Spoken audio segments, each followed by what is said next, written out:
Selamat sore, Romo, para Romo, Selamat sore. para frater, para Selamat sore. suster, Bapak, Ibu, Baik. saudara-saudari semuanya saja yang tergabung dalam Zoom meeting ini. Selamat sore, bagaimana kabar kita semua? Saya harap kita semua dalam keadaan karena waktu sudah menunjukkan pukul 17 lewat 5 menit. Mari kita mulai hari studi spiritualitas kita pada sore hari ini dengan doa pembuka. Marilah kita mempersiapkan hati untuk berdoa. Dalam nama Bapa dan Putra dan Roh Kudus. Amin. Allah Bapa di dalam surga, kami bersyukur kepadamu atas kesempatan yang berahmat ini. Kami boleh bertemu lagi secara online dalam ruangan meeting online ini untuk semakin memperdalam kehidupan rohani kami, terutama relasi kami dengan Allah dan Bunda Maria. Kami memohon Roh Kudus-Mu agar hadir di tengah-tengah kami, supaya kegiatan ini, diskusi ini berjalan dengan lancar sesuai dengan kehendak-Mu, dan kami memperoleh daripadanya segala apa yang kami perlukan untuk bertumbuh dalam kehidupan rohani kami.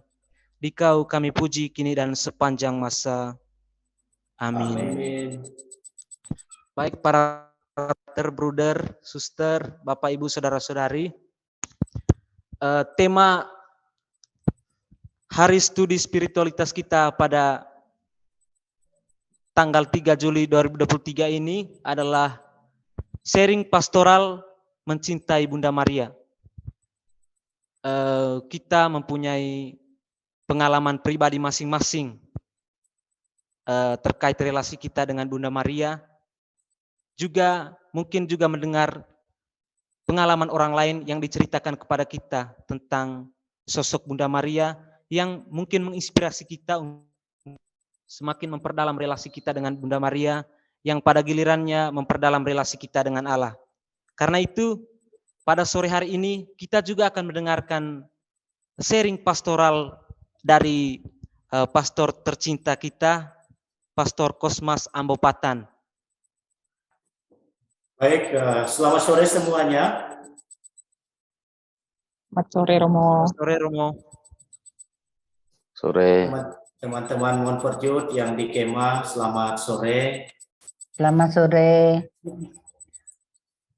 Para pecinta Bunda Maria, para konfrater sekalian dimanapun berada, dan juga para anggota Perserikatan Maria Ratu Segala Hati dimanapun berada, para konfrater sekalian di setiap komunitas yang pada kesempatan ini mengikuti kami di dalam bersama-sama untuk sharing pengalaman mencintai Bunda Maria.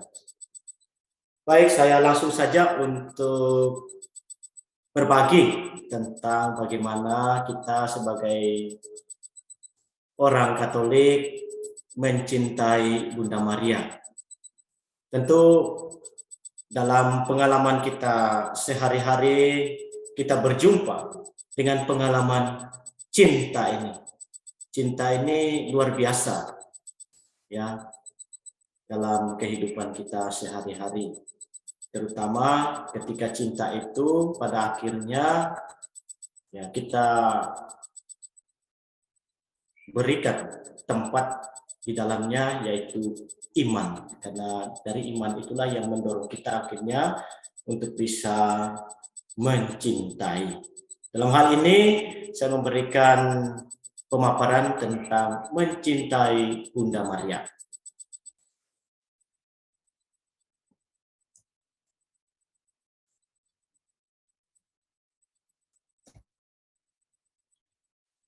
Dalam pengantar awal ini, ya seringkali dalam kehidupan kita sebagai orang Katolik itu ya dilatar belakangi oleh pertanyaan, baik itu dari luar orang Katolik maupun dari diri kita sendiri sebagai orang Katolik.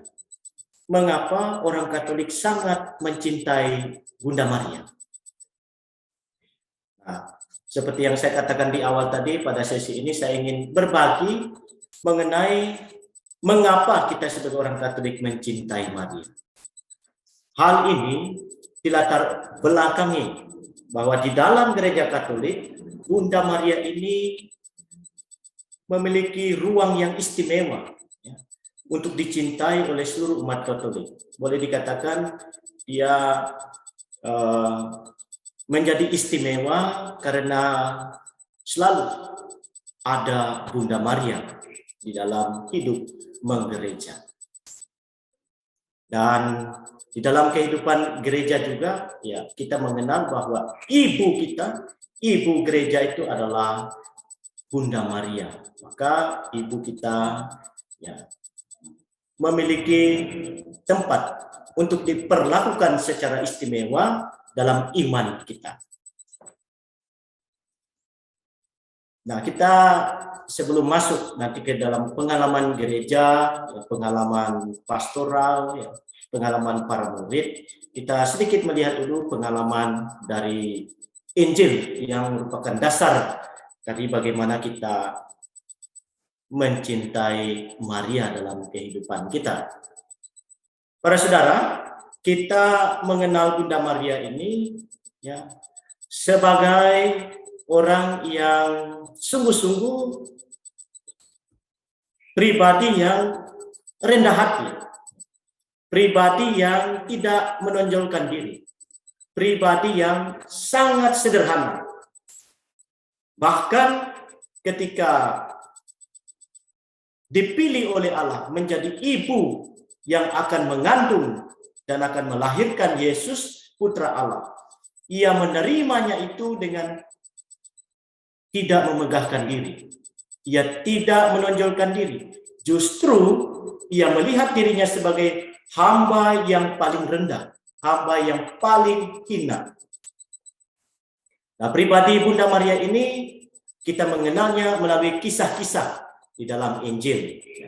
Beberapa contoh misalnya yang kita bisa membaca di dalam Injil, ya, kisah tentang Maria ketika menerima kabar gembira dari malaikat, ya, di dalam Injil Lukas bab 1 ayat 26 sampai 38, ya. Dan ketika Maria menerima salam dari Elizabeth, ya, pada saat kunjungannya kepada saudarinya Elizabeth. Lalu kemudian ketika Maria, ya, keluarga kudus Nazaret itu menerima kunjungan para gembala pada saat peristiwa kelahiran Yesus itu, dan 3 raja dari timur. Kita bisa lihat dalam Lukas bab 2 ayat 6 sampai 19. Para saudara sekalian, lewat peristiwa-peristiwa ini, ya, Maria tampak sebagai pribadi yang berkualitas.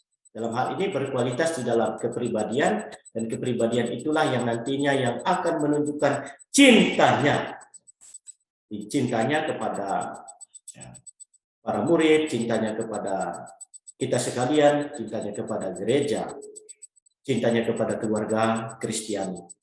Maria lagi-lagi dari dirinya sendiri tidak memegahkan dirinya, tetapi menunjukkan bahwa Maria layak mendapat perhatian yang istimewa dalam iman kita sebagai orang Kristiani. Nah, ia layak kita cintai sebagai umat beriman ini. Kita orang beriman ini, ya, menganggap, ya, bahwa Maria itu layak kita cintai, ya, kita hormati. Sama seperti pengalaman keseharian kita, ya. Ya, ketika kita jatuh cinta kepada seseorang, pastilah alasannya oleh karena kepribadiannya. Kepribadian yang menarik, yang menawan, yang cantik, yang elok, yang indah dari segi tampilan fisik, tetapi juga dari hatinya. Dari hatinya. Maria kita melihat kepribadiannya, walaupun melalui kitab suci, tetapi kita bisa melihat, ya, hati Bunda Maria itu.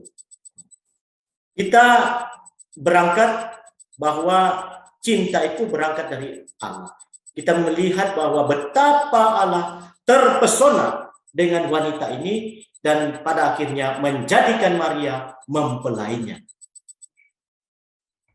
Para saudara sekalian, kita lanjutkan dengan pengalaman para murid. Pengalaman para murid.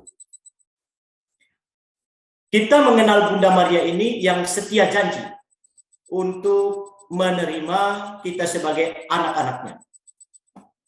Dia, Maria ini sebagai wanita yang memelihara kita, terus memelihara kita hingga saat ini dan sampai nanti, sampai kapanpun. Maria menerima dan menjalani tugas ini yang diserahkan Yesus kepadanya. Kita melihat dalam peristiwa Kalvari, ya. Mandat yang diberikan kepada Yesus, dari Yesus kepada Maria, ya, dari putranya kepada Maria di kaki salib itu, ya, bahwa Maria mencintai, memelihara para murid, memelihara gereja. Jadi kita pun mengangkat Ibu Maria itu sebagai ibu kita yang harus kita cintai. Yesus menyerahkan murid kepada Maria, lalu menyerahkan Maria kepada murid, kepada kita semua sebagai anggota gereja. Maka Maria menjadi ibu para murid, ibu gereja, ibu kita semua umat beriman yang percaya kepada Kristus. Lalu Maria adalah teladan cinta. Maria memberikan teladan kepada para murid, kepada kita semua sebagai gereja, bagaimana mencintai Yesus, Putra Allah. Maria memelihara para murid di dalam keibuannya. Kisah Maria juga yang menginspirasi kita, ya, selalu bersama-sama dengan para murid, yaitu saat berdoa bersama di senakel dalam Kisah Para Rasul. Teladan bahwa ibu ini adalah ibu gereja yang selalu berada bersama-sama dalam doa dengan anak-anaknya. Para saudara sekalian, dengan demikian kita melihat bahwa Maria itu adalah ibu gereja. Sekarang kita masuk dalam bagaimana sih kita sebagai umat gereja ini, ya, memiliki pengalaman kecintaan, ya, gereja kepada Bunda Maria. Pertama-tama kita melihat betapa Allah itu, ya, mencintai pribadi Maria. Maria sudah terselimuti oleh kasih Allah. Ia tersembunyi bersama Kristus dalam Allah. Ya, bisa cek, bisa baca, bisa renungkan di dalam, ya, surat Rasul Paulus kepada umat di Kolose. Paulus melukiskan pribadi Maria ini sebagai figur yang memelihara kesatuan gereja dengan Allah. Jadi sebagai pribadi yang mengikat persatuan antara gereja dengan Allah. Bunda Maria itu sejak awal mula sudah sangat mencintai gereja. Sejak jemaat pertama itu. Sejak dia diserahkan tugas oleh Yesus Kristus sendiri sebagai ibu yang memelihara para murid, memelihara gereja. Dan selanjutnya, Maria itu setia menemani gereja, menemani umat di dalam perziarahan imannya menuju persatuan dengan Allah. Kita sebagai umat ini berziarah di dalam iman, mencapai persatuan dengan Kristus itu. Maria mendampingi peziarahan hidup gereja hingga saat ini dan sampai nanti. Maria memastikan kita untuk selalu setia mencintai Yesus yang telah menebus dosa kita, dosa manusia ini. Dan Maria mendampingi gereja di dalam seluruh peziarahan hidup rohaninya, hidup rohani gereja, ya, untuk mencintai Allah. setelah kita melihat pengalaman ya gereja secara singkat tadi, kita juga masuk di dalam pengalaman para orang kudus. Bagaimana orang-orang kudus ini memiliki devosi, kedekatan, ya, bakti kepada Maria ini yang mengantar mereka akhirnya sampai kepada kekudusan karena mereka mencintai Bunda Maria dalam pengalaman hidup rohani mereka. Maria membantu setiap umat beriman untuk semakin dekat dengan Tuhan. Membantu memelihara iman umat agar mencapai kekudusan. Banyak para orang kudus yang begitu dalam hidupnya itu mencintai Bunda Maria. Karena dengan begitu, dengan cinta kepada Maria itu, ya, memiliki kedekatan yang mesra dengan Maria dalam hidupnya, dalam praktek kehidupan sehari-hari, kehidupan rohani, kehidupan imannya, ternyata ia semakin mencintai Allah. Jadi pengalaman para kudus dengan dekat kepada Maria, maka ia semakin menjadi pribadi yang semakin dekat dengan Allah, mencintai Allah. Lalu tidak berhenti pada di situ saja, tetapi pada akhirnya dengan mencintai Allah, menemukan cinta Allah dalam dirinya, ia pada akhirnya semakin mengalami kasih Allah dalam hidupnya. Dirahmati oleh Allah, seperti Maria juga, ya, dirahmati oleh Allah. Ya, kita, para orang kudus itu mengalami kasih Allah dalam hidupnya. Dengan menempatkan kedekatan hati kepada Maria, hati kita ini sebagai umat beriman ini, maka hidupnya semakin dekat dengan Allah. Semakin dekat, semakin erat, semakin akrab, intim dengan Allah. Dengan mendekati Maria, dia akan semakin menemukan Kristus di dalamnya, di dalam hidupnya, dan semakin menyatu dengan Kristus.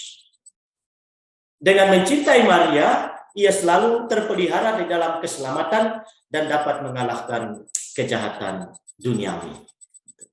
Itu dari pengalaman para kudus. Ya, beberapa pengalaman orang kudus yang saya kutip, ya, yang mungkin bisa menjadi dasar kita, ya, mungkin serupa dengan pengalaman kita sehari-hari sebagai yang percaya kepada Bunda Maria, yang ya, cinta kepada Bunda Maria, seperti mereka ini, ya, dari Santo Alfonsus Maria de Liguori.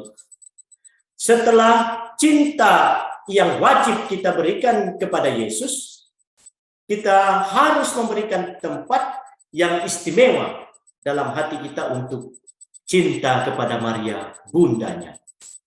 Jadi jelas, ya, setelah kita memberikan tempat yang istimewa bagi Bunda Maria dalam hati kita, maka kita semakin menemukan yang teristimewa lagi, yaitu Kristus. Lalu kemudian dari Santo Jose Mari Escrivá, ya, mengajak kita dalam pengalaman rohaninya, ya, kecintaannya kepada Bunda Maria yang mengantarnya menjadi orang kudus juga, ya, cintailah Bunda Maria. Ia akan memperolehkan rahmat berlimpah untuk membantumu menaklukkan musuh dalam perjuangan hidupmu sehari-hari. Jadi ini, ya, menaklukkan musuh. Musuh itu adalah kejahatan, ya, tipu muslihat setan, ya, iblis yang menggoda kita untuk jatuh dalam dosa. Jadi kita berjuang, ya, berjuang untuk menjaga kemurnian iman kita, ya, dan melawan segala godaan setan yang menjatuhkan kita ke dalam dosa. Dan untuk selanjutnya ini orang kudus kita, Santo Louis Marie de Montfort, ya. Dia mengatakan, ya, di dalam buku Bakti Sejati yang menjadi dasar spiritualitas Marial, ya, ada beberapa nomor yang memberikan kepada kita pemahaman ataupun pembelajaran praktik-praktik devosi yang sejati kepada Bunda Maria. Namun saya mengutip beberapa kata yang mungkin menunjukkan bisa menunjukkan siapa itu Maria yang kita cintai. Tak ada dalam Maria, tidak ada malam dalam Maria, oleh karena dalam dia, dalam Maria itu, tidak ada kegelapan dosa. Ia cantik dan lembut seperti bulan yang menerima terangnya dari matahari yang melembutkannya. Dan seterusnya ya, Maria adalah bintang yang menunjukkan jalan yang aman bagi para abdinya menuju ke pelabuhan Allah. Itu kira-kira syairnya itu ada di dalam lagu Bendara Bunda Allah itu ya. Dan juga ini ringkasan dari pembaktian diri Montfort kepada Bunda Maria. Nah, masih banyak lagi pengalaman para orang kudus ya. Tetapi ya kita bisa belajar ya, bisa menemukan cara seperti para orang kudus yang lain-lain yang mencintai Bunda Maria, yang membawa kepada pengalaman hidupnya bersatu dengan Tuhan, menemukan Tuhan Yesus di dalam kehidupannya. Para saudara sekalian, saya lanjutkan kepada pengalaman, ya, refleksi pengalaman berpastoral, ya, cinta Bunda Maria ini. Jadi pengalaman berpastoral ini mungkin kita punya pengalaman yang serupa, pengalaman yang lain juga. Ya. Pengalaman saya kira-kira seperti ini. Ya. Ini gambar ya, Notre Dame de la Sagesse. Ya, saya foto di belakang rumah kelahiran Montfort ya, di Perancis ya, di rumah kelahiran Montfort itu saya melihat ada patung ini ya di belakang ya, di latar belakangnya Ode Rosario. Pada saat kesempatan saya dengan Pater Jack, Pater Robin untuk napak tilas di tempat kelahirannya Montfort. Kami 3 malam tidur di kamar tempat Montfort lahir, dan saya berjalan-jalan di taman di belakang rumah Montfort dilahirkan ini. Saya menemukan ini Maria yang sedang memangku bayi Yesus ini. Ya. Nah, kita masuk dalam pertanyaan refleksi, saudara sekalian. Ini juga refleksi bagi kita masing-masing juga, ya, berangkat dari pengalaman kita masing-masing. Ketika saya ditanya, mengapa saya mencintai Maria?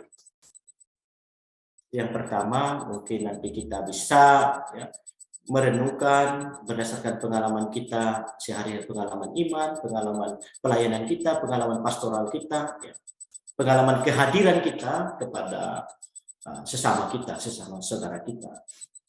Lalu selanjutnya pertanyaan refleksinya, apa istimewanya Maria di hatimu? Di hati kita, di hati saya.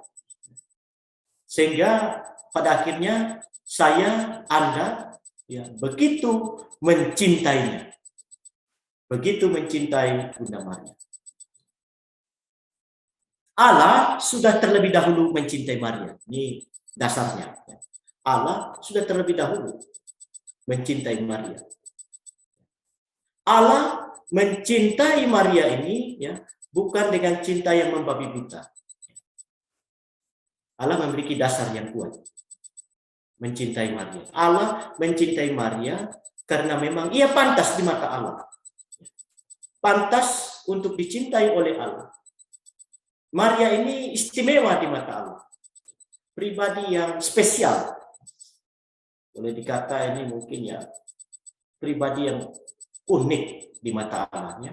Sehingga pada akhirnya dialah yang dipilih oleh Allah untuk melahirkan putranya, putra Allah yang tunggal ya, ke dunia. Nah, para saudara sekalian, apa yang bisa kita pelajari dari Maria di dalam menanggapi cinta Allah? Yang kita pelajari dari pribadi Maria di dalam menanggapi cinta Allah. Itu pertama, Maria merespon dengan sikap penuh iman, merespon tawaran Allah dalam peristiwa inkarnasi itu, ya, kunjungan kepada Maria lewat malaikat Gabriel. Meresponnya dengan sikap penuh iman. Lalu yang kedua, menerimanya dengan sikap penuh kepasrahan dan menjalaninya dengan semangat kerendahan hati. Maria yakin bahwa Allah memiliki rencana yang indah atas hidupnya. Maria yakin dan percaya bahwa Allah itu merancang sesuatu yang baik bagi hidupnya. Lalu sehingga ia pada akhirnya berkata, sesungguhnya aku ini hamba Tuhan. Terjadilah kepadaku menurut perkataanmu. Para saudara, jadi dasarnya adalah Maria sungguh percaya kepada Allah. Maria menerima cinta Allah itu, cinta Tuhan itu dalam terang Roh Kudus untuk karya keselamatan dari Allah. Nah, para saudara sekalian, karena Allah saja ini sudah begitu mencintai Maria, maka bagi kita tidak ada alasan lagi bagi kita untuk tidak mencintai Bunda Maria. Bersama Bunda Maria kita belajar mencintai dan mengasihi Allah. Dengan Bunda Maria kita belajar untuk setia dan cinta kepada gereja. Dengan mencintai Maria, kita semakin mengasihi sesama, mengasihi umat Allah, mengasihi anggota gereja, dan mengasihi orang-orang yang kita layani. Pengalaman pribadi saya, para saudara sekalian, pengalaman mengenal pertama berkenalan dan jatuh cinta kepada Bunda Maria ini. Pengalaman pribadi dalam keluarga saya sejak kecil. Kalau saya bandingkan dengan pengalaman Montfort, ya, saya tidak secerdas Montfort di dalam mengenal Maria ya, sejak kecil. Kalau Montfort itu ya sudah umur 5 tahun dia sudah mengajari kepada teman-temannya sebaya sebagai anak kecil memperkenalkan Maria itu. Kami juga sempat mengunjungi tempat di mana Montfort menjalani hidup masa kanak-kanak, yaitu di kampung, yaitu Bois Marquet ya, di Prancis, tidak jauh dari Montfort-sur-Mer, tempat kelahiran Montfort itu. Setelah tahun pertama setelah dibaptis sampai umur 5 tahun dia itu tinggal ya diasuh oleh Madame Andre. Dan setelah 5 tahun itu dia kembali kepada orang tuanya dan tinggal di kampung kecil namanya Bois Marquet itu tadi. Dan di situ pengalaman Maria itu bagi Santo Montfort sudah mulai. Nah, saya sendiri mengenal Maria itu saat kecil, saat saya sudah mulai bisa berdoa salam Maria. Ya, kira-kira bisa berbicara lah seperti itu ya. Dan berbicara ya akhirnya bisa menghafal doa salam Maria itu. Dan yang pertama mengajari saya tentu orang tua saya, ibu dan bapak saya. Bekerja sama, ibu dan bapak saya yang sudah almarhum, yang sudah berbahagia di surga. Mereka mengajari saya bagaimana menghafal dan berdoa doa yang sederhana ini, salam Maria. Di situ saya mulai agak heran, mengapa ada doa seperti itu. Saya belum mengenal doa Bapak kami, tapi saya sudah hafal lebih duluan doa salam Maria daripada doa Bapak kami. Lalu kemudian seiring perjalanan hidup saya yang menjadi remaja, walaupun masih SD, SMP begitu, ya saya seringkali ikut ziarah, terutama di Gua Maria. Ya, berziarah, lalu kemudian pengalaman saya pertama itu melihat patung Bunda Maria di dalam gereja. Ya. Patung Bunda Maria itu di dalam gereja di Putu Sibau itu dulu di gereja yang lama yang sekarang jadi aula itu. Di situ ada patung Bunda Maria yang sangat bagus sekali menurut saya dari pandangan mata saya. Ya. Dan saya ketika masuk di dalam gereja di Putu Sibau itu, gereja paroki Hati Santa Perawan Maria Tak Bernoda Putu Sibau. Ya. Dan lalu kemudian juga ya saya melihat ketika masuk gereja itu saya melihat ya ada gambar Bunda Maria, terutama di dalam kalau dulu masih minim gambar di kampung ya, terutama gambar peristiwa atau perhentian jalan salib itu ya, Maria berjumpa ya, Yesus berjumpa dengan ibunya. Saya melihat itu.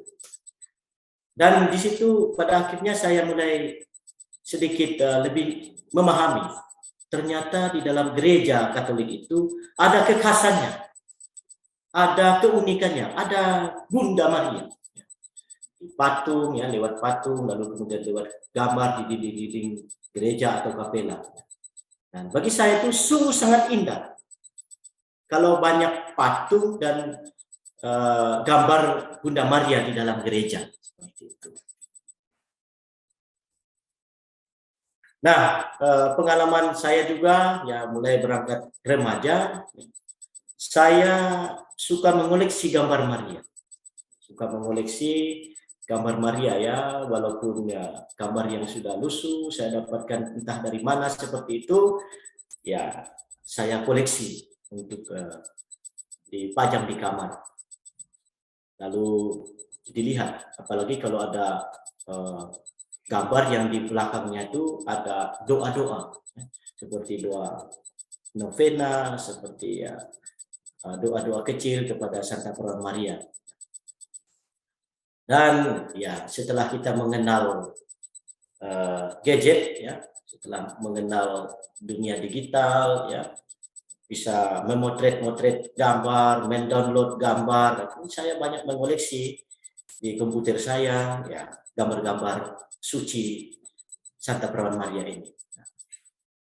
Lalu kemudian pengalaman saya pada saat Frater Top ya, menjalani tahun orientasi pastoral di Paroki Poco.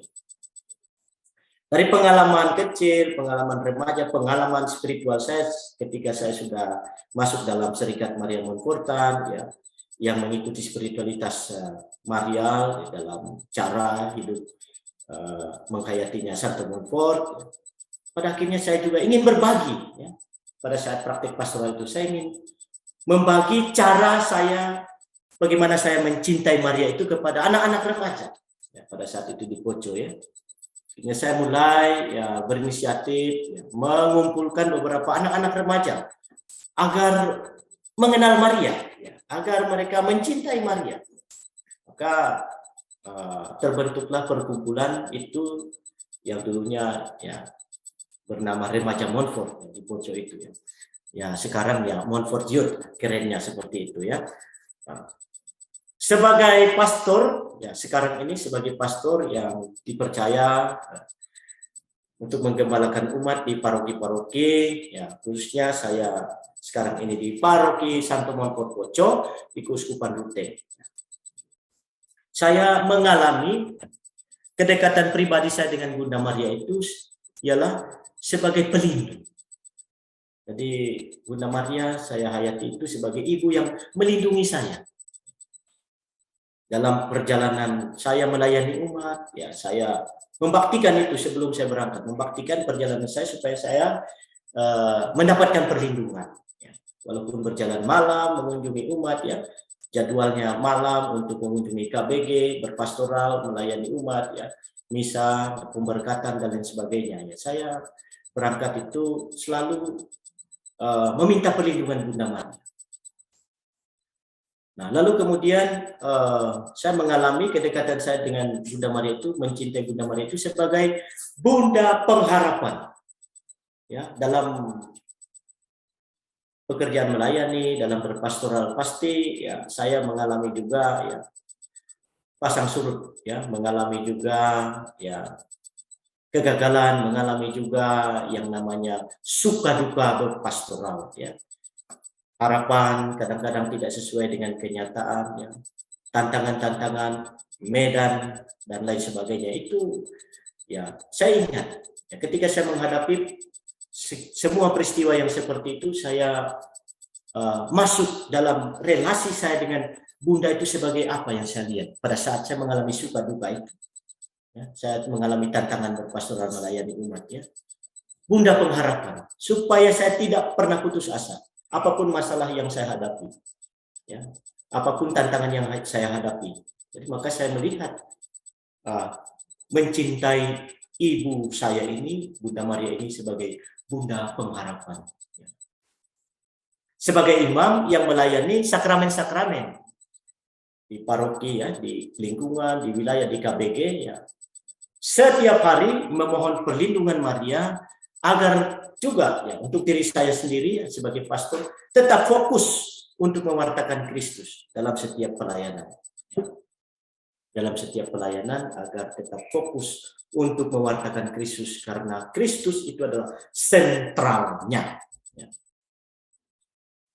Nah, pengalaman bagaimana saya ya, sebagai pastor secara sederhana ingin berbagi juga bagaimana sih agar umat ini juga mencintai, mengenal dan mencintai Bunda Maria.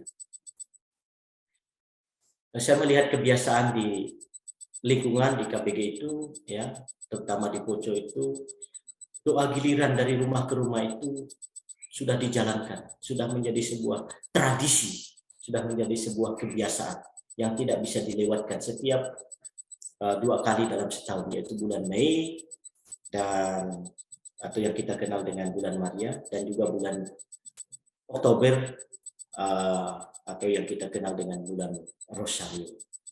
Setiap bulan Mei dan bulan Oktober menjadi saat atau ruang tempat untuk saya memperkenalkan Maria kepada umat agar Maria ini semakin dicintai. Tentu bukan berhenti saja kepada membawa umat agar berhenti kepada mencintai Bunda Maria saja, tidak. Tapi ini pintu gerbang untuk mencintai Kristus. Misalnya cara saya sebelum misalnya ya, berdoa ya saya berkatekesi dulu tentang siapa itu Bunda Maria, perannya ya tentu saya sebagai Montfortan, pengikut Santo Montfort, spiritualitas Montfort lah yang saya ingin bagikan di dalam mencintai, mengenal Bunda Maria itu. Sesudah doa juga seperti itu. Saya mengajarkan cara berdoa rosario kepada anak-anak di lingkungan, di KBG, ya, dimanapun saya berjumpa dengan anak-anak. Jadi saya selalu ingatkan agar mereka mentalnya juga kuat, berani untuk memimpin berdoa rosario, mengajak umat-umat untuk berdoa rosario. Selain itu, saya juga ya, berkatekese tentang spiritualitas Maria itu sendiri. Ya. Berkatekese ya, dimanapun tempatnya. Saya selalu ingat, selalu membagikan apa yang menjadi mutiara dalam diri saya itu bagaimana mencintai Maria agar menemukan Yesus itu. Tujuannya yang jelas tadi ya ialah agar umat semakin mengenal dan mencintai Bunda Maria. Ini adalah cara bagaimana umat akhirnya bisa menemukan pintu masuk, pintu gerbang kepada semangat untuk semakin cinta kepada gereja, cinta kepada Tuhan Yesus yang adalah pusat dari iman kita. Semakin dekat dengan Yesus, semakin menemukan mutiara yang berharga dalam hidup imannya, yaitu Yesus. Semakin orang mencintai Maria, semakin ia cinta kepada Yesus dan gereja. Itu ajakannya adalah agar umat semakin dekat dengan gereja, semakin mencintai gereja. Juga dalam pengalaman saya sebagai imam yang merayakan Ekaristi setiap hari di paroki, ya, misa pagi, misa sore juga, misa pelayanan, ya, sakramen-sakramen, ya. dalam Ekaristi. Biasanya ini ya contoh kecil, sebelum berkat penutup selalu mempersembahkan 1 kali salam Maria. Entah itu saya lakukan, mungkin juga teman-teman imam yang lain, para konfrater yang lain ya melakukan hal yang sama demi penghayatan cinta kepada Bunda Maria. Kalau saya mempersembahkan 1 kali salam Maria itu hanya untuk mengingat cinta Bunda Maria itu yang begitu tulus, yang begitu besar bagi imamnya, bagi saya pribadi seperti itu. Dan mengingatkan saya sebagai tanda bakti saya kepada Ibu Maria. Juga sebagai pengingat pembaktian diri kepada Kristus lewat Bunda Maria. Mengucapkan salam Maria di hati saat dalam perjalanan. Nah, biasanya itu dalam perjalanan di atas kendaraannya, di atas sepeda motor, dalam perjalanan ke tempat tujuan pelayanan pastoral itu selalu saya diingatkan untuk mengucapkan salam Maria itu. Ya.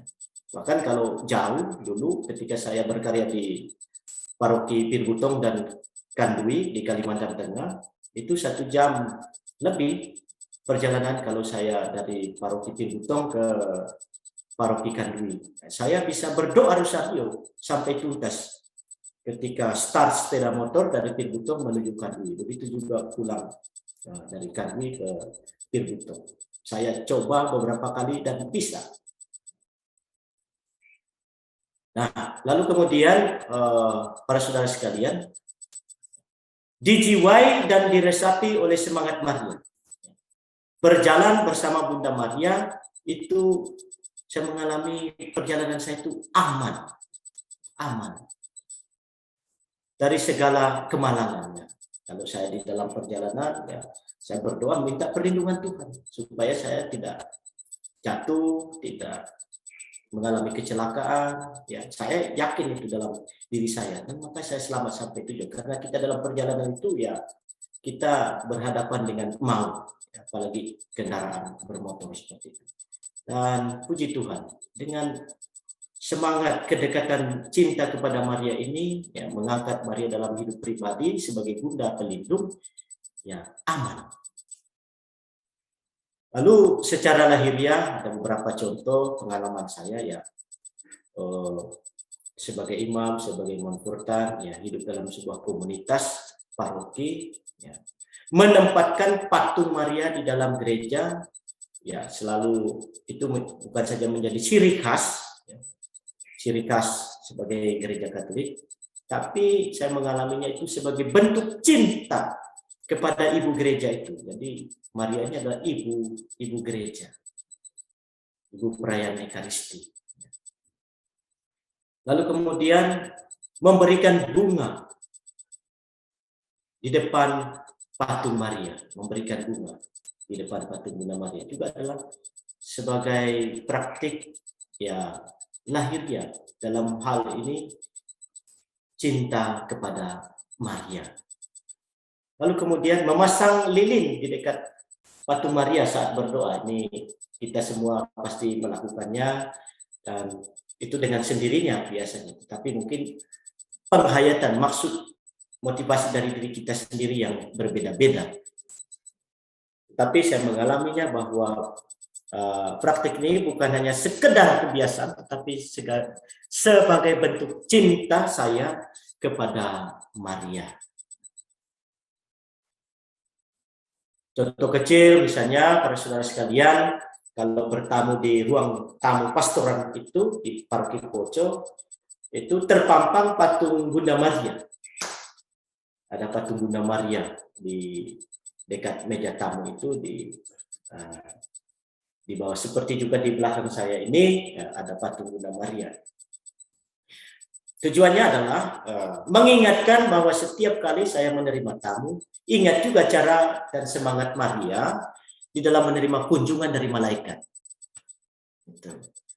Jadi juga adalah salah satu cara agar kita ini tidak lupa cinta Maria setiap saat. Nah, setiap kali kita pulang dan pergi, ya, keluar masuk rumah, untuk melakukan pelayanan pastoral, ya, selalu merasa dilindungi, diiringi dengan doa-doa oleh Maria ini. Ya, dalam hal ini juga ada pengalaman kami mengunjungi waktu kesempatan Napaktilas itu tidak jauh dari Senorang Susepre, itu di sang taman di mana didedikasikan patung Bunda Maria itu sebagai Bunda pelindung perjalanan.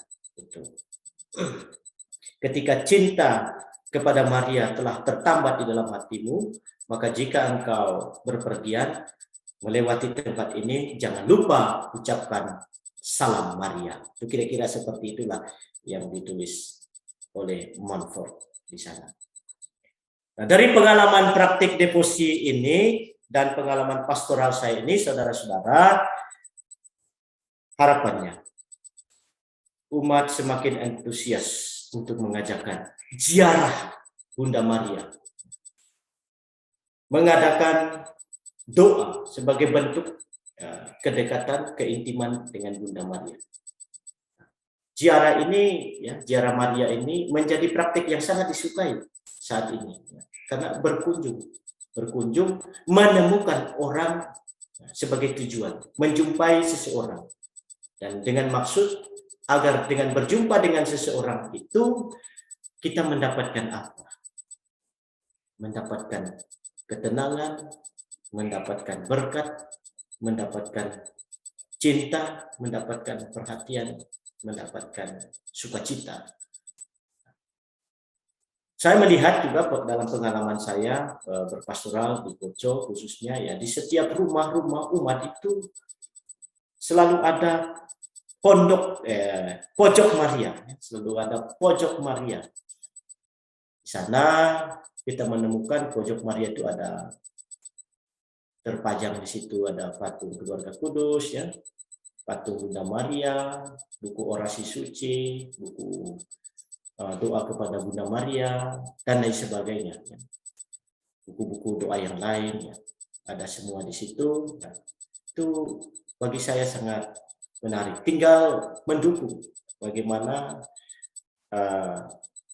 pojok Maria ini dimanfaatkan, ya, digunakan dengan sebaiknya untuk memajukan, mengembangkan semangat devosi, kecintaan kepada Bunda Maria. Dan juga tadi kaitannya adalah umat, ya, menempatkan patung Maria di sudut ruangan di rumah. Dan ketika saya bertanya untuk apa menempatkan patung Maria di sudut ruangan, di dalam pojok doa Bunda Maria itu, ya, sebagian besar mengatakan bahwa Maria itu sebagai ibu dalam keluarga umat Allah.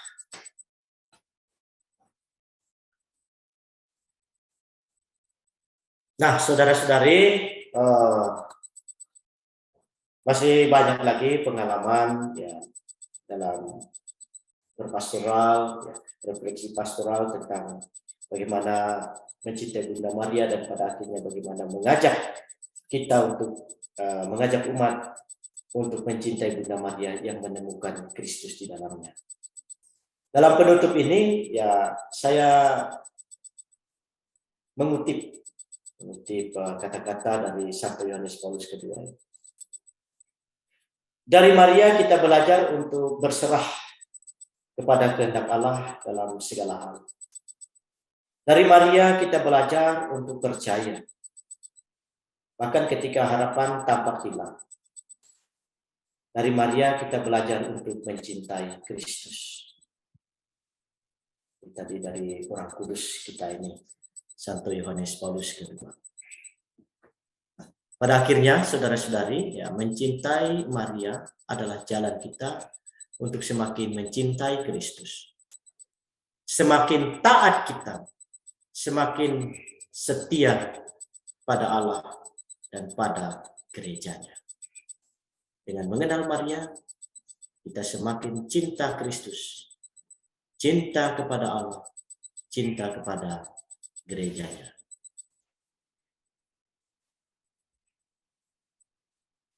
Ad Jesum per Maria, ya. Dan ini ada patung Santo Montfort. Ini persis di dalam ruangan di mana dulu Montfort dilahirkan. Ini foto ini diambil oleh Pater Arnold pada saat kami berkunjung ke sana. Jadi Montfort sedang menulis di meja, yaitu yang ditulis itu adalah buku Bakti Sejati kepada Santa Perawan Maria. Sekian saudara-saudari yang bisa saya sharingkan, yang bisa sampaikan di dalam kita sebagai umat beriman mencintai Bunda Maria. Selamat sore, terima kasih. Tuhan memberkati. Banyak Pater Kosmas atas sharingnya yang sangat luar biasa, membantu kami semua untuk semakin memperdalam, semakin mengintensifkan relasi kami dengan Bunda Maria, supaya juga semakin dekat dengan Allah dan Yesus Kristus. Sebelum kita lanjut ke sesi diskusi, terlebih dahulu kita bersama-sama berdoa Angelus. Terima kasih kepada kita semua. Sekarang kita memasuki sesi diskusi. Silakan kita raise hand atau bertanya secara langsung. Saya berikan kesempatan kepada kita semua, atau melalui chat juga bisa. Saya akan membacakan pertanyaan yang sudah ada di kolom chat ini. Mungkin Romo juga bisa melihatnya secara langsung. Romo, mengapa di kalangan beberapa denominasi gereja-gereja Protestan masih menganggap Maria sebagai penghalang persatuan atau oikumene umat Kristiani? Terima kasih. Silakan Romo Kosmas menanggapi pertanyaan tersebut. Baik, mungkin saya tidak bisa menjawab dari segi teologi, dari pandangan-pandangan iman, ya. Tapi jelas dari kita sebagai orang Katolik ya, memang tradisi dari kitab suci juga ya, kita memang mencintai Bunda Maria, ya. Bukan penghalang, tetapi justru menjadi pengikat, menjadi pemersatu bagi kita untuk pada akhirnya menemukan Kristus di dalamnya. Jadi saya selalu berangkat dari ajaran gereja, dari gereja Katolik dan juga ajaran Montfort. Saya tidak bisa masuk terlalu jauh mengapa mereka ya denominasi menganggap Maria sebagai penghalang, ya, itu memang karena mereka ya menganggap bahwa Maria hanya ibu Tuhan Yesus saja. Terima kasih. Hanya sebatas ibu saja. Baik, terima kasih Romo Kosmas sudah menjawab. Ada keterangan di kolom chat, beberapa jawaban tentang Protestan sudah dijawab Romo Fidel di YouTube Indonesia. Ya, nanti untuk penanya silakan mencari tahu lebih lanjut di channel YouTube Montfortan Indonesia. Lalu ada pertanyaan lagi Romo dari Ibu Lestiana Surabaya. Romo, apa yang harus kita usahakan dalam hidup ini agar kita dapat terus-menerus menghidupi Fiat Maria? Terima kasih. Silakan Romo. Ya, Fiat Maria. Ya, terima kasih pertanyaannya Ibu. Fiat Maria itu jawabannya ya, jawaban persetujuan Maria.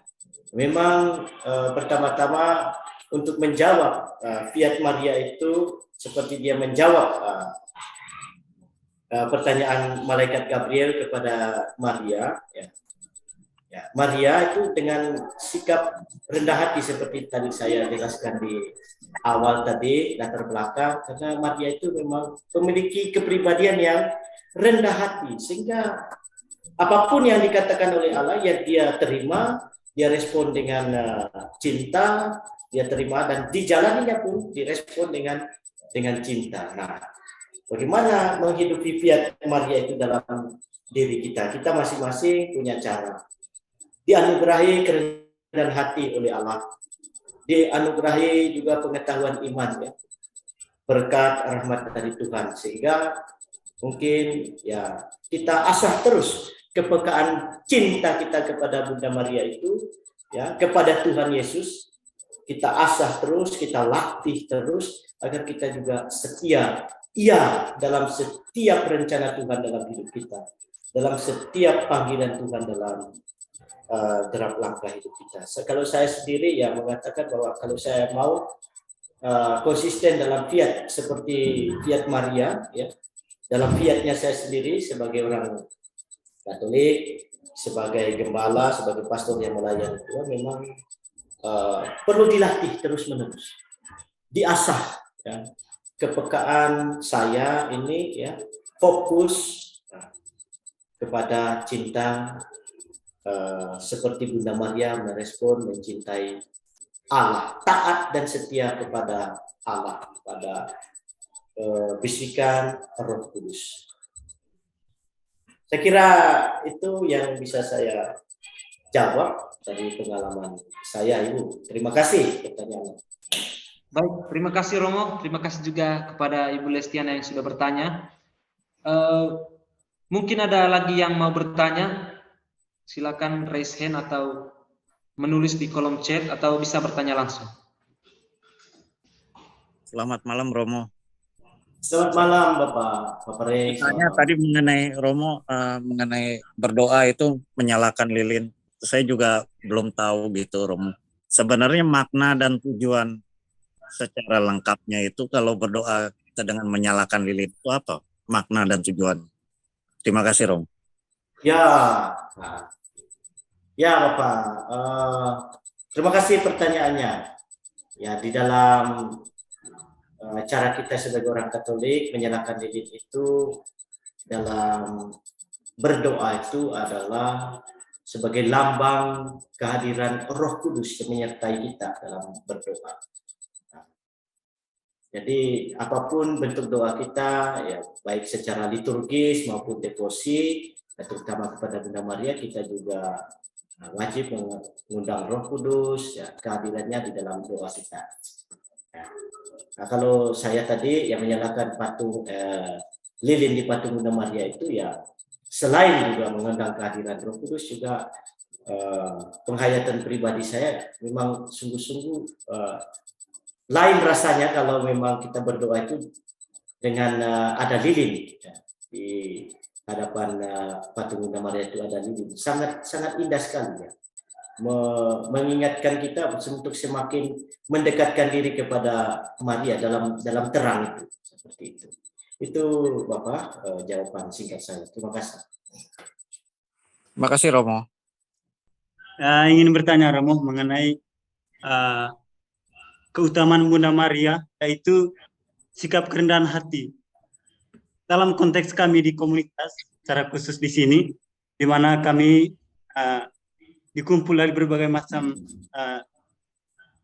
watak gitu ya Romo ya. Jadi mengenai kerendahan hati sendiri, bagaimana supaya keutamaan Bunda Maria itu dan itu kami menghayati dalam kehidupan bersama, di mana kami ini memiliki watak masing-masing, di mana di sana kadang-kadang ada terjadi percecokan, dan bagaimana kami dalam hal ini dalam kehidupan bersama menghayati kerendahan hati itu sendiri. Terima kasih Romo. Ya, terima kasih Bruder Marto. Saya menjawab singkat saja. Keutamaan Bunda Maria tadi itu ya kerendahan hati ya. Dalam sebuah kehidupan berkomunitas ya, baik komunitas formasi ya maupun komunitas pastoral ya, seperti di pastoral ya berdua, bertiga, kalau ada frater talk di paroki itu memang dibutuhkan semangat keutamaan kerendahan hati itu untuk saling mendengarkan, untuk saling menerima, untuk merespon ide, gagasan, kata-kata dari teman sekomunitas. memang di situ tantangan. Bagaimana caranya? Memang seperti yang saya katakan tadi ya, diasah kepekaan untuk semakin kita rendah hati, saling bisa menerima satu dengan yang lain. Karena kita ini unik, pribadi kita masing-masing ini uniknya. Nah, kalau kita menganggap diri kita lebih hebat dari yang lainnya, kita terhalang. Tapi kalau kita memang seperti Bunda Maria ya sungguh-sungguh memiliki semangat kerendahan hati itu ya kita tidak seperti Bunda Maria karena kita memiliki masing-masing punya idealisme masing-masing, punya cita-cita, punya tujuan dan lain sebagainya. Bagaimana dipersatukan ya dalam kehidupan berkomunitas agar hidup berkomunitas secara baik. Masing-masing perlu belajar terus dari keutamaan Maria ini. Bahkan bukan hanya belajar ya, kalau saya tuh bukan hanya belajar ya dari pengalaman orang lain, pengalaman konfrater ya, pengalaman dari Bunda Maria sendiri, tetapi dikejar terus supaya mendapatkan keutamaan itu. Bagaimana cara mengejarnya ya, semakin didoakan. Jadi berdoa, Tuhan ya, semoga saya memiliki semangat kerendahan hati seperti Bunda Maria. Dan doa itu dihayati, ya, dijalani. Kalau kita berdoa saja, tapi pada akhirnya doa kita tidak dihayati, yang maksud kita tadi memohon kerendahan hati, lalu kita tidak hayati, ya sama saja. Nah, di situ saya berdoa, mohon semangat kerendahan hati. Bukan hanya belajar, tapi berdoa memohon semangat kerendahan hati masing-masing. Itu Bruder Marto yang bisa saya jawab. Baik, selamat malam Romo. Baik, silakan Ratu. Doa Salam Maria ini kan doa yang cukup sudah familiar di kalangan kita sebagai orang Kristen, Romo. Tetapi dalam suatu kesempatan ada seorang yang pernah bertanya kepada saya, dan waktu kami ada sharing, terus saya menceritakan bagaimana kehidupan kita, khususnya yang ada di dalam biara, di mana kita itu setiap hari menjalankan doa rosario. Tetapi ada satu orang, bahkan mereka kaget setelah mendengar jawaban dari saya yang mengatakan bahwa kita di dalam biara itu sering menjalankan doa rosario. Terus dia bilang gini, "Loh, frater, bukankah kita berdoa rosario itu tunggu pada saat bulan Maria begitu?" Dan dari pengalaman singkat ini kita bisa melihat bagaimana pemahaman umat tentang peranan Bunda Maria dalam kehidupan kita itu masih boleh dikatakan umat itu kurang memahami begitu, Romo. Nah, pertanyaan saya,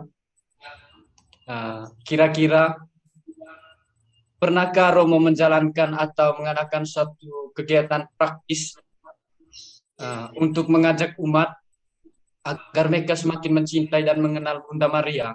Dan jika memang hal itu pernah dijalankan, lalu bagaimana tanggapan umat atas ajakan yang dijalankan oleh Romo? Terima kasih.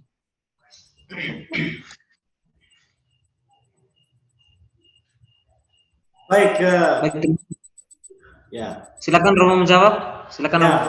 Baik, terima kasih pertanyaannya, Frater Leon. Ya, bagaimana cara kita di kalangan umat itu masih banyak yang juga belum paham, ya belum dekat dengan Bunda Maria dalam penghayatan. Kalau pengalaman saya, pengalaman konkret praktisnya itu ya bukan saja pada saat kunjungan atau katekesi formal, tapi setiap saya kunjungan ya non formal pun ya, kunjungan berjumpa dengan siapapun di tengah jalan ya, kalau itu orang Katolik ya kalau ada pertanyaan seperti itu bagaimana kedekatan, saya jelaskan dengan cara saya ya.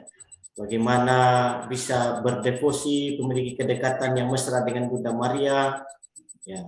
Jadi baik dalam katekese Marial maupun di luar itu dalam kehidupan sehari-hari ya selalu mengajarkan ya lewat bukan hanya lewat kata-kata, lewat teks buku ya ajaran tentang Maria, tetapi juga dengan percakapan sehari-hari ya, lewat percakapan sehari-hari bahwa yang mencintai Maria seperti ini, bahwa kita memiliki ya devosi kepada Bunda Maria, caranya seperti ini. Dan saya sebagai monfurtan ya, tinggal di paroki bersama dengan umat, ya, pengalaman konkret saya tidak selalu harus berkatekes itu formal, tapi apabila saya berjumpa dengan umat, saya melihat ada kekurangan dalam soal penghayatan cinta kepada Bunda Maria, Bunda Gereja ini, saya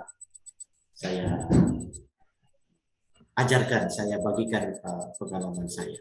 Itu Pratu, terima kasih. Baik, terima kasih Romo sudah menjawab pertanyaan dari Frater. Ini ada 2 pertanyaan lagi nih Romo. Masih dari Pak Rey PMRSH tadi. Pertanyaannya, apa sajakah keutamaan-keutamaan Bunda Maria selain dari kerendahan hati? Begitu Romo. Saya kira pertanyaannya jelas, silakan Romo. Ya baik, terima kasih Pak siapa nih? Pak Rey. Ya. Terima kasih pertanyaannya. Apa saja keutamaan Bunda Maria kalau kita melihat ya dalam ajaran ya kitab suci tentang Maria, lalu kemudian tradisi para orang kudus mencatat bahwa banyak keutamaan Bunda Maria ini ya. Yang paling menonjol itu adalah kerendahan hati ya. Ya, kerendahan hati. Lalu yang kedua kesahajaan. Maria itu bersahaja, ya. Sederhana. Ya, dalam kata-kata, dalam pergaulannya, di dalam seperti kata saya tadi di awal dalam waktu pemaparan materi tadi, yaitu pribadi yang bersahaja, ya, tidak menonjolkan diri, dan kemudian tidak bermegah diri, kemudian pribadi yang mendengarkan, dia mendengarkan. Jadi kita belajar juga bagaimana bersikap, merespon tawaran Allah, bagaimana kita belajar dari Maria ini merespon bisikan atau tuntunan Roh Kudus dalam hidup kita. Saya selalu menggunakan cara Maria itu ketika saya mendapatkan ajakan atau tawaran, ya, mendapat tugas seperti itu ya, saya selalu mendengarkan lebih dahulu, mau dibawa kemana, mau apa sebenarnya maksudnya ini, seperti itu. Jadi saya discernment terlebih dahulu. Jadi kurang lebih mungkin yang mendekati kerendahan hati itu Maria itu pribadi yang mendengarkan melalui discernment, ya, silent di dalam dirinya terlebih dahulu. Ya. Itu Pak Rey, terima kasih. Baik, terima kasih Romo. Terima kasih juga kepada Pak Rey yang sudah bertanya. Dari pertanyaan lain dari Ibu Listiana dari Surabaya. Romo, maaf saya tanya lagi, apa yang dimaksud dengan kerjasama dengan Maria dalam berkarya? Karena kebetulan Ibu Listiana adalah seorang legioner, begitu Romo. Apa yang dimaksud dengan kerjasama dengan Maria dalam berkarya? Begitu Romo.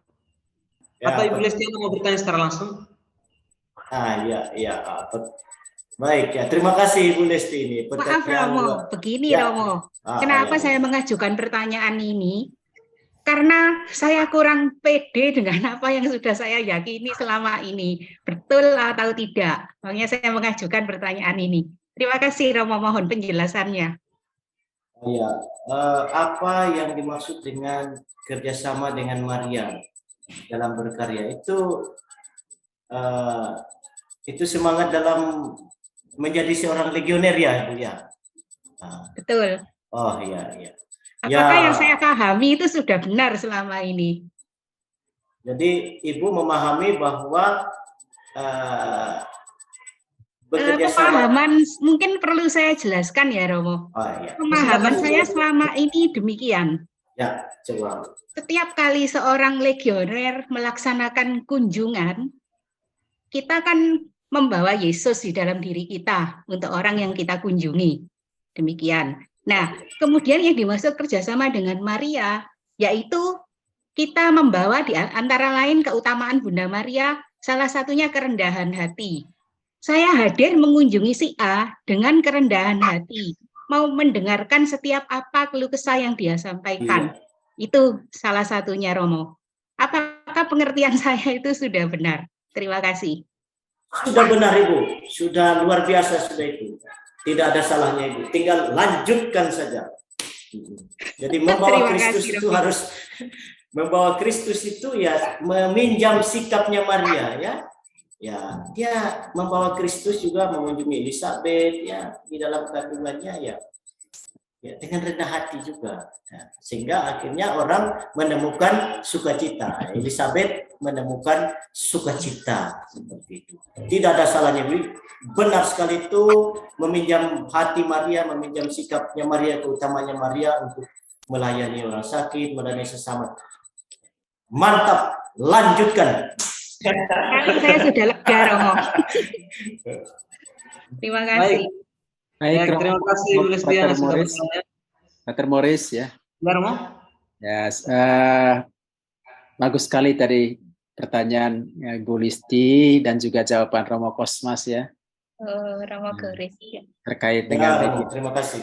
Terkait dengan Legio Maria. Mungkin selain itu, selain tadi yang dikatakan Romo Kosmas, pada dasarnya Legio Maria itu memahami karya kerasulannya sebagai partisipasi dalam tugas Maria. Ya, dalam Legio Maria yang dipandang sebagai sedang merasul itu Maria sendiri, lalu legioner itu ikut ambil bagian dalam tugas kerasulan Maria. Nah, yang umumnya yang dipahami sebagai tugas kerasulan Maria itu ya kerasulan dia sebagai ibu. Sebagai ibu, dia melahirkan para pengikut Kristus dan membesarkan mereka. Maka tugas legioner itu ikut ambil bagian dalam tugas keibuan Maria, ya, sehingga kemudian selain tadi dikatakan Romo Kosmas, juga ada unsur itu, bahwa dalam menjalankan tugas itu, legioner umumnya memahami tugasnya itu sebagai kerjasama dalam tugas Maria. Maka panglimanya Maria, ya pemimpinnya Maria, ya, maka tugasnya juga diterima dari ketua presidiumnya, dari perwiranya, ya. Kemudian dilaporkan ke Maria saat rapat, ya. Jadi Maria itu hadir dalam rapat. Ya. Jadi sebelum anggota-anggota berkumpul, Maria sudah berdiri di sana sebagai panglima, ya, untuk absen, ya. Lalu kemudian setelah rapat Maria juga memberikan tugas, ya. Sehingga kemudian dalam menjalankan tugas itu legioner selalu bersama Maria dan mengambil bagian dalam tugas Maria. Ya. Maria lah yang merasul. Ya. Nah, begitu ya selain yang disampaikan Romo Kosmas. Begitu Ibu Listiani ya. Terima kasih. Terima kasih. Romo Goris ini melengkapi dengan sempurna tadi jawaban ya, saya. Romo.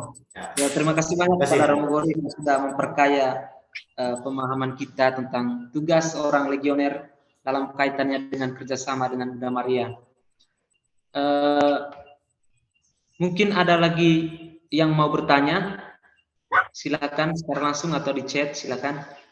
Saya boleh bertanya? Oh, silakan Bu, silakan. Menurut itu kan Maria itu kan jalan yang sempurna kepada Yesus. Jadi kita berdoa lewat Maria, pastilah sampai kepada Yesus. Asal kita berdoanya selaras dengan kehendak Tuhan, pasti dikabulkan. Tapi mengapa ada orang-orang yang berdoa kepada Santo Santa lain, bukannya kepada Maria yang sudah pasti jalan yang sempurna. Kita tahu bahwa Santo Santa itu sahabat-sahabat Yesus dan Yesus sangat mencintai Santo Santa. Tapi mengapa lewat mereka nggak langsung ke Bunda Maria yang lebih afdol gitu? Gitu aja. Romo Boris bisa langsung jawab tuh Romo Boris. Terima kasih. Baik, terima kasih Ibu Irene. Silakan Romo Boris mungkin mau jawab atau Romo Kosmas. Romo Boris lah. Silakan Nanti Romo Boris. nanti Romo Kosmas sempurnakan ya. Terutama pengalamannya, karena Romo Kosmas ini banyak pengalaman ya, dia gembala paroki ya, yang seringkali berhadapan dengan pengalaman umat ya. Sama halnya Ibu, seperti halnya kita minta Romo doakan saya. Itu kan, jadi memang cuma satu pengantara kita pada Allah, cuma satu, yaitu Yesus. Tidak ada pengantara lain. Maksudnya pengantaranya Yesus itu baik dari pihak Allah maupun dari pihak manusia. Mengapa hanya dia? Karena hanya dia yang sungguh Allah dan sungguh manusia. Jadi pengantara kita itu tunggal, dalam arti dua arah, yaitu dari pihak Allah dan dari pihak manusia. Jadi Yesus itu punya dua aspek itu. Di satu sisi dia sungguh Allah, di sisi lain dia sungguh manusia. Sehingga tidak ada orang lain yang bisa menjalankan fungsi kepengantaraan itu. Tetapi dalam iman Katolik ada juga kepengantaraan orang kudus. Ya. Maksudnya kepengantaraan dari bawah. Artinya berdoa dengan pengantaran para kudus atau memohon doa para kudus. Ya. Tentu saja mereka juga, para kudus itu juga ya, berdoa kepada Allah dengan perantaran Yesus. Ya, jadi kepengantaran Yesus itu tidak meniadakan peran-peran kepengantaraan manusia. Tetapi kepengantaran manusia tidak sama dengan kepengantaran Yesus. Nah, di antara manusia ini, pengantara paling unggul itu Maria. Mengapa? Karena dia paling serupa dengan Yesus. Paling dekat dengan Yesus. Lalu dalam memasuki kemuliaan surgawi juga, dia paling serupa dengan Yesus. Karena diangkat dengan jiwa dan badan ke dalam kemuliaan surgawi. Maka betul tadi, doa paling unggul itu doa Maria. Tetapi itu tidak berarti bahwa kita tidak meminta doa-doa orang lain. Sama halnya dengan Ibu meminta doa saya atau doanya Romo Kosmas. Ya, bukan bermaksud bahwa doanya saya atau Romo Kosmas jauh lebih baik daripada doa Bunda Maria, tidak. Ya. Karena kita semua berada dalam satu kesatuan yang oleh gereja diungkapkan dalam doa Sadat para Rasul itu bagian terakhirnya. Aku percayakan gereja Katolik persekutuan para kudus. Persekutuan para kudus itu maksudnya persekutuan antara kita semua. Yang hidup di bumi, yang sudah jaya di surga, maupun yang masih berada di api penyucian. Jadi ada persekutuan satu sama lain, tolong menolong satu sama lain, kasih mengasihi satu sama lain. Nah, semakin seorang menjadi kudus, maka semakin besar pengaruh dia bagi yang lain. Maka kalau Maria itu kudus dan paling kudus, maka dia punya pengaruh besar bagi kita. Nah, semakin banyak orang kudus, semakin besar pengaruhnya pada kita. Maka keunggulan Maria tidak berarti bahwa kita tidak terbuka pada peran-peran orang kudus lainnya, begitu ya. Jadi semakin banyak orang kudus, semakin terbantu kita. Semakin banyak kita berdoa, berelasi dengan mereka, semakin terbantu kita. Begitu. Silakan Romo Kosmas menambahkan ya, dari pengalaman. Terima kasih, Pak Goris. Sudah pas, sudah lengkap, sempurna. Terima kasih, Ibu. Ya, terima kasih Romo Goris, penjelasan yang sangat detail dan lengkap. Jadi seperti itu, Bu. Mungkin ada tanggapan atau pertanyaan lebih lanjut dari Ibu Irene, atau itu sudah dianggap lengkap? Atau dari penanya-penanya lain yang mungkin ingin bertanya? Silakan.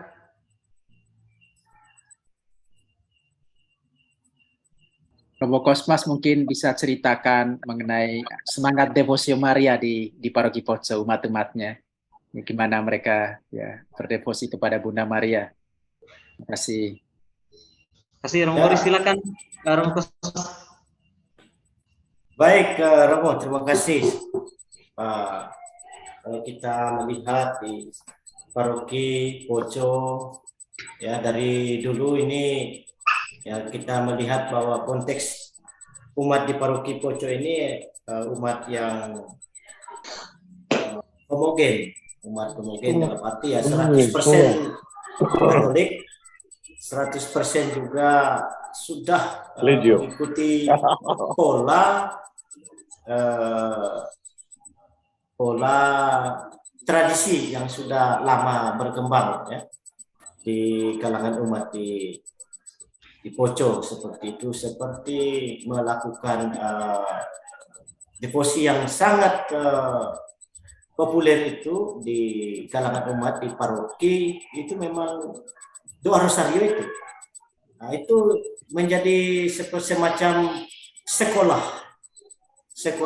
belajar Salam Maria bagi anak-anak, baru lahir anak-anak sudah bisa berbicara di dalam doa rosario. Giliran itu jadinya anak-anak di dalam keluarga itu tahu semua tentang berdoa rosario. Jadi di kalangan keluarga devosi umat ini ya karena dilakukan dalam setiap bulan doa rosario, doa Bunda Maria.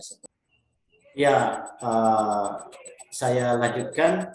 Begitu banyak pengalaman umat soal devosi ini ya, yang paling populer tadi itu ya berdoa rosario itu bukan hanya sebagai cara untuk menemukan Kristus, tetapi juga akhirnya menjadi sekolah mengenal doa Salam Maria, sekolah mengenal Maria, sekolah mencintai Maria. Saya kira masih banyak lagi yang saya lihat dari pengalaman umat, seperti misalnya ziarah.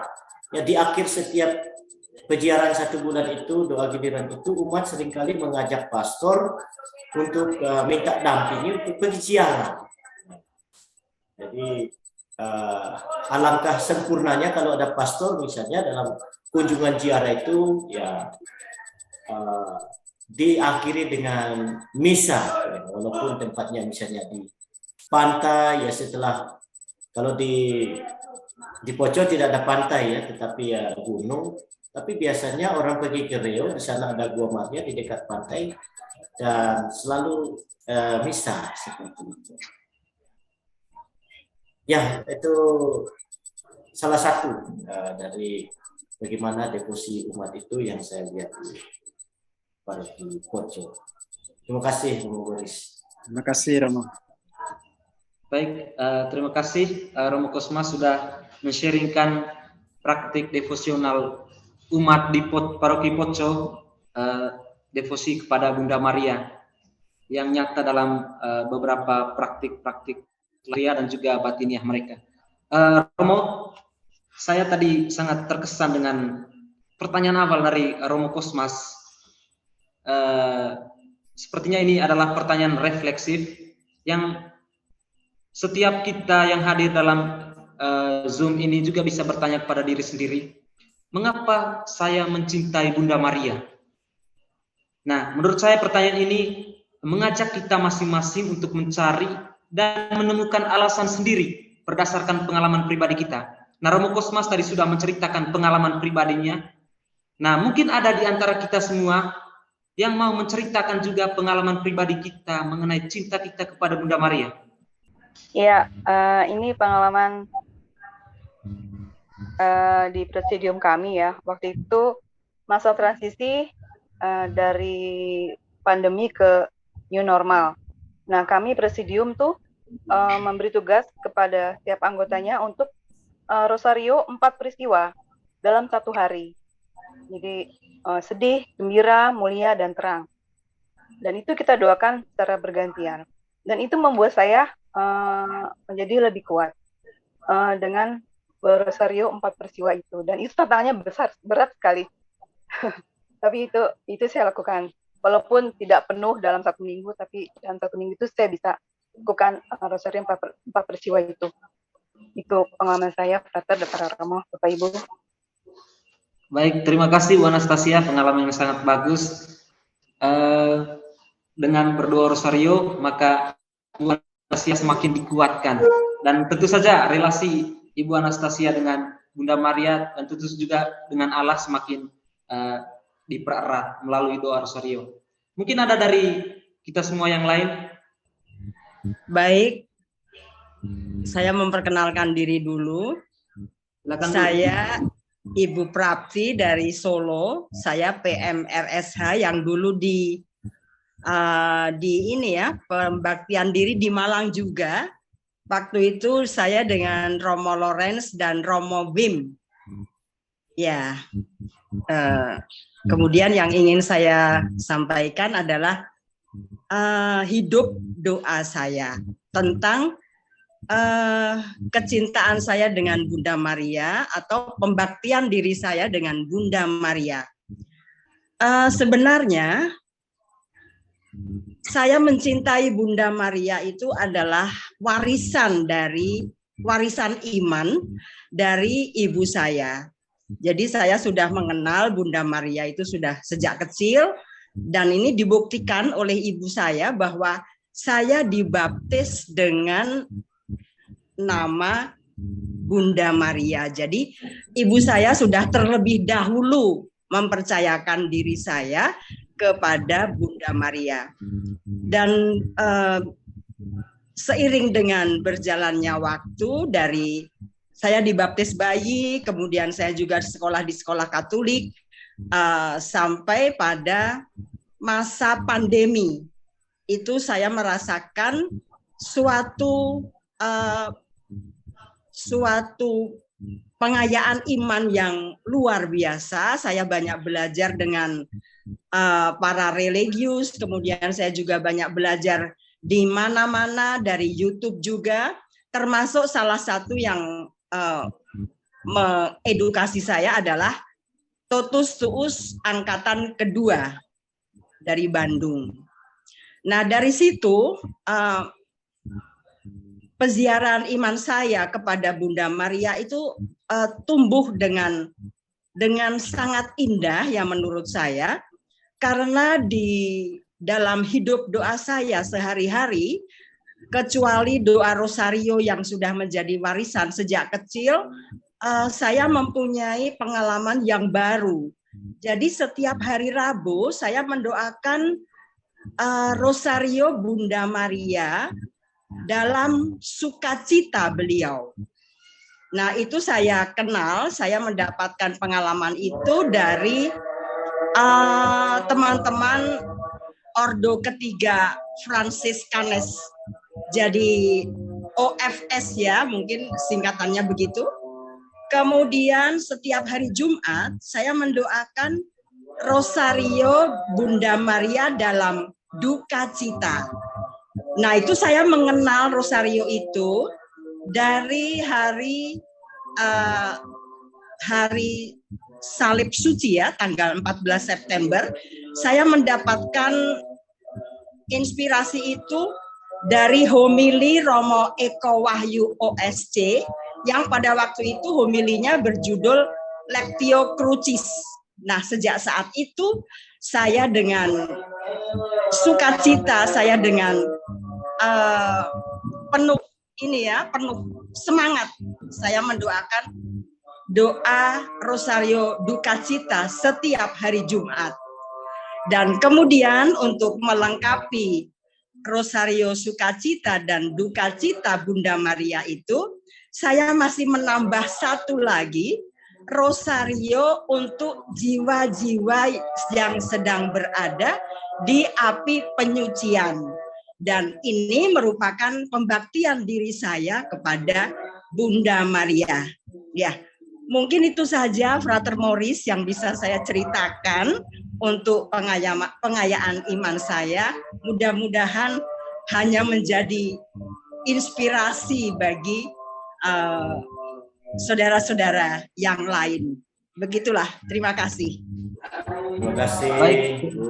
Terima kasih Bu Maria, sharing yang sangat mendalam, yang juga sangat menginspirasi kami semua untuk semakin kreatif dalam merajut relasi dengan Bunda Maria dan juga tentunya dengan Allah. Amin. Baik, karena waktu sudah membatasi kita, saya dengan rendah hati meminta kepada Romo Kosmas untuk memberikan semacam closing statement untuk pertemuan kita pada sore hari ini. Silakan Romo secara singkat memberikan closing statement. Baik, terima kasih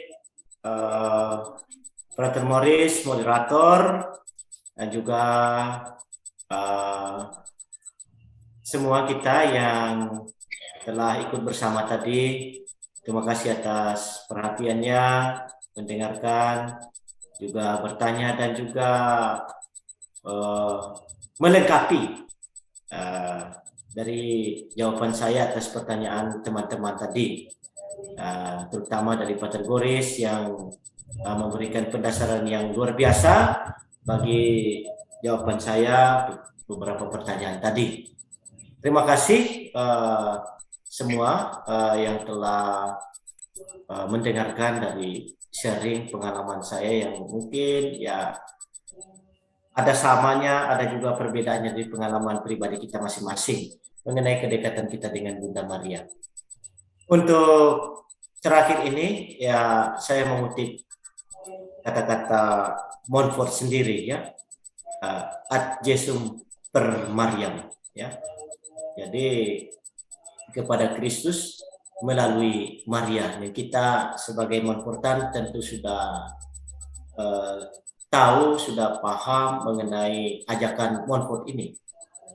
Sebenarnya yang kita cari, yang kita kejar, yang kita dalami, cinta itu adalah Allah sendiri. Allah sendiri seperti juga tadi dikatakan oleh Pater Goris ya, tidak bisa menggantikan peran kepengantaraan Kristus kita kepada Allah ya. Karena Kristus dua arah ya, dari atas dan dari bawah. Nah, Maria ya sungguh ya dekat dengan Yesus, maka pertama-tama untuk lebih dekat kepada Kristus mendekati Bunda Maria. Untuk semakin mengalami cinta Kristus dalam hidup, maka ambillah itu caranya dengan semangat Bunda Maria, karena Kristus itu ada di dalam Maria, hidup di dalam Maria. Sehingga apa yang kita pinjam dari sikap Maria untuk kita itu, kasih Kristus itu kita alami juga dalam hidup kita sehari-hari. Saya kira itu yang menjadi penutup dari saya. Terima kasih kepada kita semua. Tuhan memberkati. Amin. Terima kasih banyak Romo Kosmas sudah memberikan atau membagikan pengalaman cinta kepada Maria kepada kami semua melalui pertemuan pada sore hari ini. Terima kasih juga kepada kita semua yang sudah mengambil bagian secara aktif dalam pertemuan ini, juga melalui sharing-sharing pertanyaan-pertanyaan kita yang saling memperkaya satu sama lain. Ada satu poin kecil yang hendak saya tekankan lagi untuk sebelum kita menutupi pertemuan pada sore hari ini, yaitu soal implikasi dari cinta kita kepada Bunda Maria. Tadi pertanyaan-pertanyaan sharing-sharing dari kita semua, termasuk juga dari Romo Kosmas, menyadarkan kita bahwa cinta kita kepada Allah dan juga cinta kita kepada Bunda Maria mestinya nyata dalam cinta kita juga kepada sesama. Jadi cinta kepada Allah dan Maria mesti nyata dalam cinta kepada sesama dalam cara dan kreativitas kita masing-masing. Sekali lagi terima kasih kepada Romo Kosmas dan kita semua yang dengan caranya masing-masing berpartisipasi dalam pertemuan pada sore hari ini. Kita menutup pertemuan ini dengan doa penutup. Marilah kita siapkan hati untuk berdoa. Dalam nama Bapa dan Putra dan Roh Kudus. Amin. Allah Bapa di dalam surga, kami sungguh bersyukur kepadamu atas kesempatan berahmat ini, atas kesempatan di mana kami boleh berbagi pengalaman rohani antara yang satu dengan yang lain. sehingga kami dimungkinkan untuk bertumbuh dalam relasi dengan Bunda Maria dan juga dengan Engkau sendiri. Kami mohon agar apa yang telah kami bagikan dalam kesempatan pertemuan ini dapat kami perdalam lagi, dapat kami hayati, dapat kami wujudkan dalam kehidupan nyata kami sehari-hari, dalam relasi kami dengan sesama. Di Kau kami puji kini dan sepanjang masa. Amin. Amin. Amin. Dalam nama Bapa dan Putra dan Roh Kudus. Amin.